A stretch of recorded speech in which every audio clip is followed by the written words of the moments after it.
It can be described as an epic test of resolve. A German tourist who got lost in the Australian outback for almost 3 weeks says he survived by eating flies. The 26-year-old even joked there was no way he could have starved because of the sheer abundance of insects in the bush.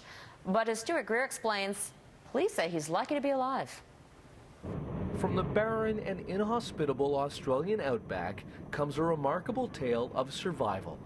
26-year-old German backpacker Daniel Dutzis spent 18 days lost and stranded by himself in the bush, but he managed to stay alive by dining on a banquet of bugs. Look, it appears he's lived on some very small number of provisions. He had some baked beans and some cereal, we're led to believe. But once that ran out after the first few days, he says he's been living on flies.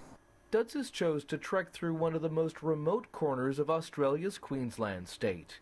He set out from the tiny town of Windora on February 17th to walk 90 kilometers along the multi-channeled Cooper Creek to the village of Junda, population 93. But after heavy flooding, Dutzis found himself trapped between two parts of the river.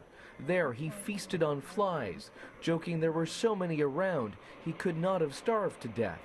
It may not sound appetizing, but insects are high in protein. What do you reckon, Doug? You should have... Dutzis was finally picked up by a motorist on Thursday after wading through the floodwaters to a road. He was of good spirits, but very, very gaunt. He was always a thin man. Well, he started a thin man when he left Windora, but I would think he's lost considerable weight since then, and you know, I don't know how much longer he would have survived. But the ordeal and living on bug grub hasn't discouraged Daniel Dutzis from continuing his outback adventure. He plans to continue walking 1,900 kilometers to Australia's Northern Territory, though this time he's promised police he'll be sticking to the main roads. Stuart Greer, Global News, London.